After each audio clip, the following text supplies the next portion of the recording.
Une personne frustrée est une personne qui est capable de tout. Faites tout pour ne pas entretenir la frustration dans vos cœurs. Comment un homme tel que Absalom a pu de manière particulière s'en prendre à son père David à cause d'une frustration qui durait depuis 2 ans. À cause de cette frustration, mal lui en a pris parce qu'il a détruit sa vie. C'est dangereux pour un fils de s'en prendre à son père. Une des choses que le diable essaiera d'utiliser pour amener un fils à se tourner contre son père, c'est la frustration. La Bible dit, garde ton cœur plus que toute autre chose. Le mot garder signifie aussi surveiller étroitement. Dieu dit, il faut surveiller étroitement ton cœur. Le mot cœur traduit le mot esprit. Le mot cœur aussi souvent dans la Bible traduit le mot âme. Dans l'hébreu ici, le mot cœur c'est le mot lèvre. Et lèvre signifie la partie du milieu. Or, l'homme est corps, âme et esprit. Donc la partie médiane c'est l'âme. Pourquoi il parle d'âme? Parce que l'âme c'est le siège de nos pensées, de notre intellect, c'est-à-dire notre intelligence. Mais l'âme aussi est le siège de nos sentiments et de nos émotions. Quand il dit garde ton cœur plus que toute autre chose,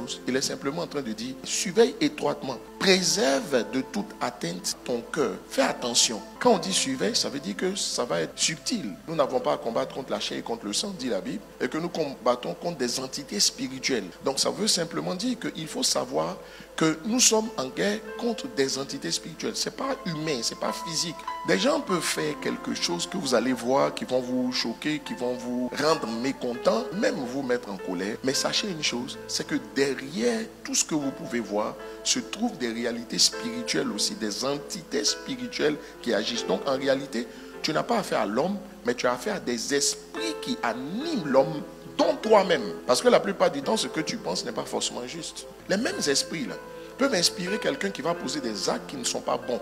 La grosse erreur que l'homme commet, c'est de manger continuellement de l'arbre du fruit de la